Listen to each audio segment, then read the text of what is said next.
Hello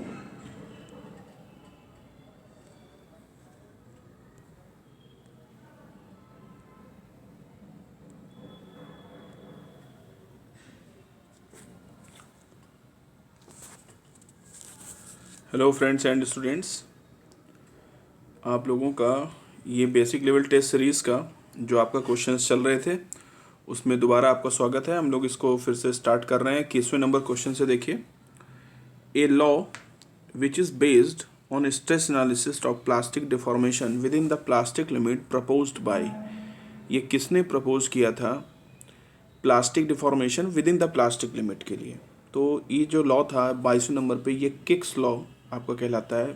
B option यहाँ पर right answer है। 21वें का B, plastic deformation within the plastic limit. Okay, next पे आते हैं। 22वां क्वेश्चन है, द मेथड ऑफ एस्टिमेटिंग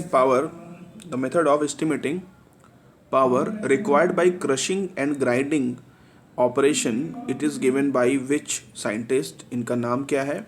जो क्रशिंग और ग्राइंडिंग की वजह से जो पावर रिक्वायर्ड होती है उसके ऊपर इन्होंने अपना लॉ दिया हुआ है। तो इसका ऑप्शन है 22वें का डी ऑप्शन, ये है बॉन्ड्स लॉ। फिर आते हैं 23वें का ए ऑप्शन होगा इसमें, hammer mill and burr grinder are used for grinding the grain. Hammer mill और बर ग्राइंडर जो है वो ग्रेन को ग्राइंड करने के लिए इस्तेमाल करते हैं। ग्राइंडिंग का मतलब होता है कि अपर जो सरफेस होती है या अपर शेल जो आपकी होती है उसको रिमूव करना। ठीक है, ग्राइंडिंग मतलब स्मूथ करने के लिए ग्राइंडिंग का काम किया जाता है, सरफेस को स्मूथ करने के लिए। 23वां क्वेश्चन हो गया। 24वें पे आते हैं, in hammer mill the force applied on grains is, ये होता है इम्पैक्ट। ठीक है, 24वें का बी ऑप्शन। उसके बाद 25वें पे आते हैं, for grinding operation the operating speed of hammer mill कितनी होती है? 1400 से 1500 आरपीएम। डेटाबेस क्वेश्चन डायरेक्ट याद होना चाहिए, 1400 से 1500 RPM. The hammer of hammer mill is made of, जो हैमर होता है हैमर मिल का, ये किस चीज़ का बना होता है? ये ट्रफ स्टील का बना होता है, ट्रफ स्टील। ओके, फिर आते हैं 27वें नंबर पे, in hammer mill the speed of hammer tip ranges from, जो हैमर टिप होती है उसकी स्पीड कितनी, कहाँ से कहाँ तक रेंज करती है? 1500 से 4000 आरपीएम के बीच में। और यहाँ पर क्या है, ग्राइंडिंग ऑपरेशन जो हैमर मिल में होता है वो आपका कितने ऑपरेटिंग स्पीड होती है? 1400 से 1500। तो हैमर टिप, हम जाहिर सी बात है उसका आरपीएम अधिक हो जाता है, 1500 से 400 आरपीएम के बीच में। 27वें के बाद 28वें पे आते हैं, rotor diameter of the rods mill, जो रिड्स मिल होती है उसका रोटर डायमीटर कितना होता है? 28वां क्वेश्चन। 28वें का बी ऑप्शन, ये होता है आपका 10 से 60 centimetre. Centrifugal Shelar is used for milling, centrifugal Shelar का इस्तेमाल कहाँ करते हैं, किसकी मिलिंग के लिए इस्तेमाल करते हैं? डायरेक्ट क्वेश्चन बहुत बार पूछा गया सेंट्रीफ्यूगल शेलर, इसको आप सीधा सीधा याद रखेंगे। 29वें का सी ऑप्शन, पल्सेस में इसको इस्तेमाल किया जाता है। 30वां question, the speed of hammer tip of rods mill is varies from, दो हैमर टिप होती है रिड्स मिल की, उसकी स्पीड कहाँ से कहाँ तक वेरी करती है? डायरेक्ट डेटाबेस क्वेश्चन अभी तक पूछा नहीं गया, बट ये पूछा जा सकता है। 30वें का बी ऑप्शन, 5.2 से 111 मीटर पर second. 31, the colloid mill is used for, जो कोलॉइड मिल होती है उसका इस्तेमाल किसके लिए करते हैं? तो ऑल आर द करेक्ट। इसमें प्यूरी मेकिंग के लिए, पल्प फॉर्मेशन के लिए और फूड पेस्ट फॉर्मेशन के लिए। जनरली कोलाइड मिल का मतलब ही होता है कि फ्रूट से रिलेटेड प्रोडक्ट्स को बनाने के लिए इसका काम किया जाता है। तो pulp formation, puree making, puree टमाटर की बनती है, पल्प फ्रूट्स के होते हैं, एंड फूड पेस्ट फॉर्मेशन ये आपका ग्रेन से बना हुआ स्लरी स्ट्रक्चर होता है। ठीक है, तो 31वें का D option, all are the correct answers. 32वां क्वेश्चन पे आइए। 32वां क्वेश्चन है, in oil extension unit, oil की एक्सट्रैक्शन यूनिट मतलब ऑयल निकालने वाली जो मशीन होती है, the most commonly used solvent, इसमें कौन सा सॉल्वेंट का इस्तेमाल करते हैं? ये क्वेश्चन 3 बार से ज़्यादा रिपीट हो चुका है। ठीक है, बहुत ही इंपॉर्टेंट क्वेश्चन, इसको याद रखिएगा। Solvent use in the oil extraction is an hexane का इस्तेमाल इसमें किया जाता है। फिर आते हैं 33 पे, the boiling point of N hexane is about, N hexane का जो बॉइलिंग पॉइंट होता है वो कितना होता है? 33वें का बी ऑप्शन 65.5 डिग्री। 34 नंबर पे आइए, 34 question, the percentage of husk in the paddy is 18 to 22%। ठीक है, डायरेक्ट डेटाबेस क्वेश्चन, कई बार पूछा गया ये क्वेश्चन, कई बार पूछा गया है। एन हेक्सेन वाला, बॉइलिंग पॉइंट और percentage of husk in the maddy कितना, सॉरी मैडी तो मेरा कॉलेज नेम था, पैडी। ठीक है, it's a percentage of husk in maddy, sorry paddy is about 18 to 22%। ठीक है, 35 नंबर क्वेश्चन पे आइए। 35 नंबर क्वेश्चन, इसमें आपसे पूछा गया size reduction of the fruits and vegetables are mostly perform by, जो साइज रिडक्शन होता है फ्रूट्स एंड वेजिटेबल का, ये मैक्सिमम कटिंग द्वारा इसको परफॉर्म किया जाता है। साइज रिडक्शन, क्रशिंग, शेयरिंग और स्क्वीजिंग नहीं करते। 32 नंबर पे, rotary knife cutter of a horizontal rotor rotates at, जो रोटेरी नाइफ कटर होता है वो हॉरिजॉन्टल रोटर पे कितने आरपीएम पे घूमता है?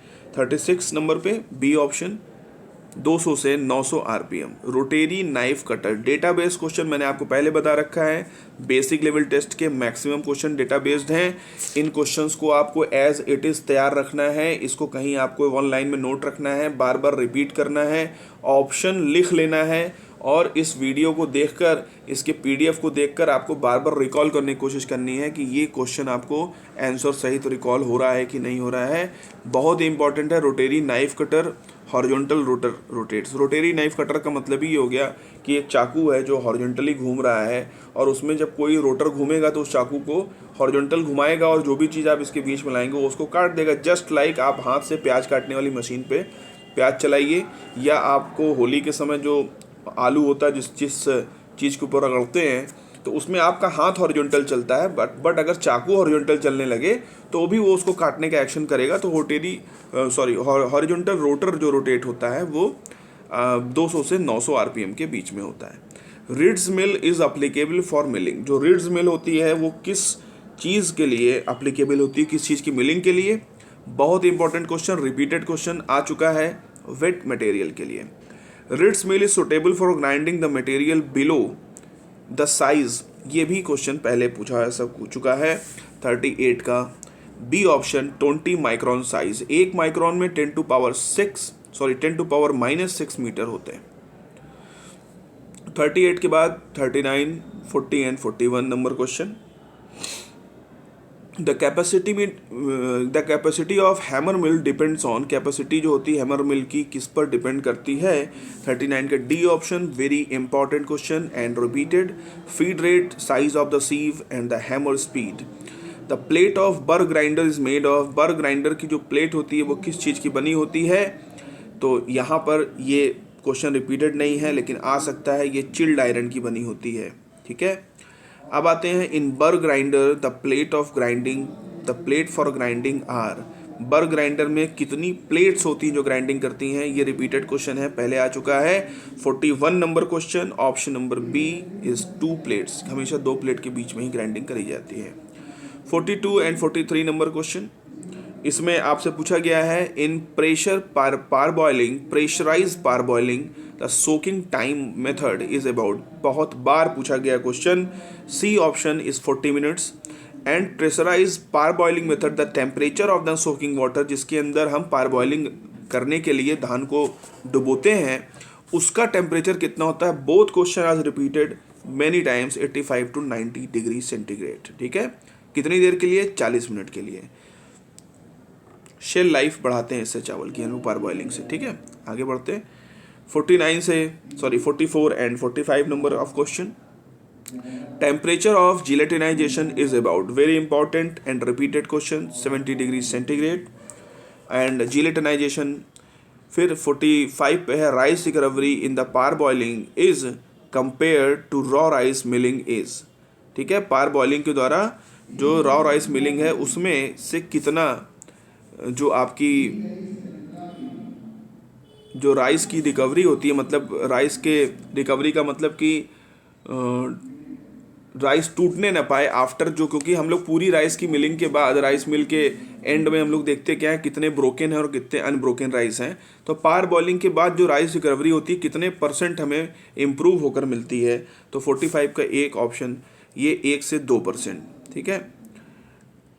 ठीक, और 1 से 2% एक अच्छा खासा अमाउंट है, क्योंकि 1000 किलो में 2% का मतलब होता है कि 20 किलो, और अगर आप 10,000 किलो की बात करें तो वो 2 बोरी हो जाएगा, मतलब 2 कुंतल हो जाएगा, ठीक है। तो इसलिए वो 2% भी एक अच्छा कंसिडरेबल अमाउंट है, इसलिए हम लोग पार बॉइलिंग को जरूर प्रमोट करते हैं और करते ही हैं। 46 नंबर क्वेश्चन पे आते हैं।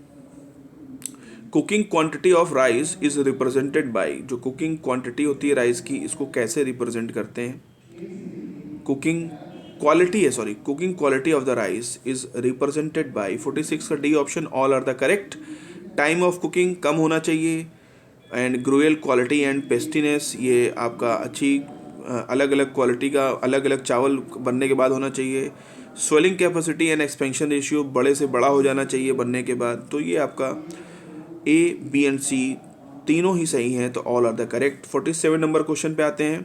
Time required for parboiled rice to attain same level of the softness in cooking needs as compare raw rice.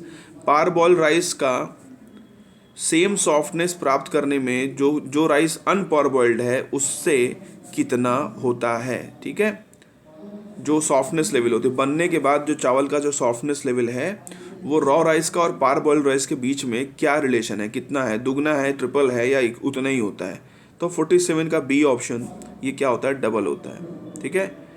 तो सॉफ्टनेस लेवल जो है, ठीक है, लेवल ऑफ सॉफ्टनेस जो है ये आपके रॉ राइस से दुगनी हो जाती है पार बॉइल्ड राइस में, ठीक है। 47 हो गया। 48 पे आते हैं।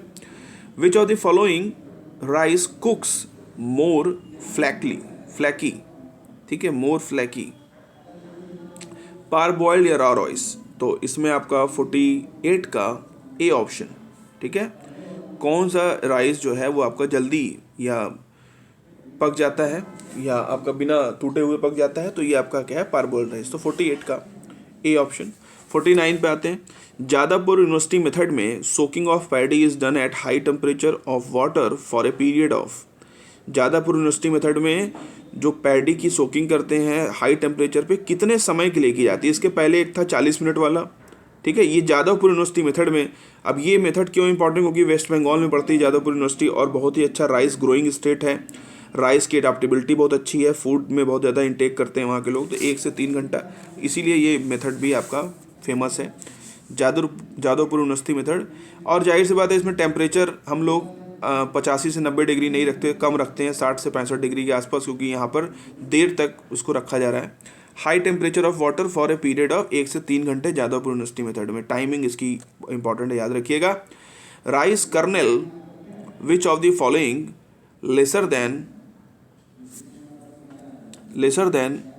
6/8 of the actual size is called rice kernel which are lesser than 6/8 of the rice kernel का मतलब अगर ये चावल का टुकड़ा है तो चावल के टुकड़े का बीच का जो हिस्सा होता है, केंद्र वाला हिस्सा जो कड़ा है एकदम, उसी को कर्नल बोला जाता है। तो 50वें का C option, 6 rice kernel lesser than 6/8 of the actual size are called broken rice, ठीक है। जिसका जो अंदर का कड़ा हिस्सा है वो एक्चुअल साइज के 6/8 के बराबर हो जाता है, तो वो क्या कहलाता है, ब्रोकन राइस। 6/8 डेटा इसमें मेन है, जब भी 6/8 पूछेगा तो ब्रोकन राइस इसका ऑप्शन आप लोग लगाएंगे, ओके। तो 50th क्वेश्चन हो गया। अब आते हैं 51 पे।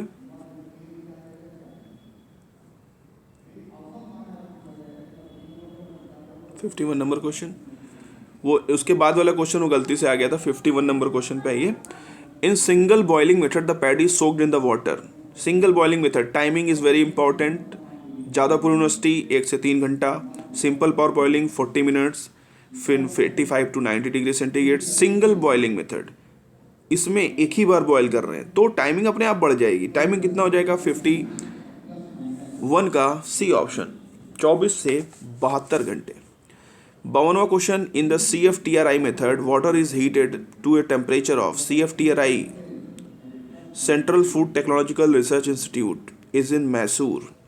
ये आंध्र प्रदेश, मैसूर मतलब कर्नाटक, उस एरिया में पड़ता है। तो CFTRI मेथड जो होता है उसमें पानी का टेम्परेचर कितना रखते हैं राइस की पार बॉइलिंग में, तो 52 का D option 85 degree centigrade. Steaming process is soaked paddy expose to the steam at a pressure about.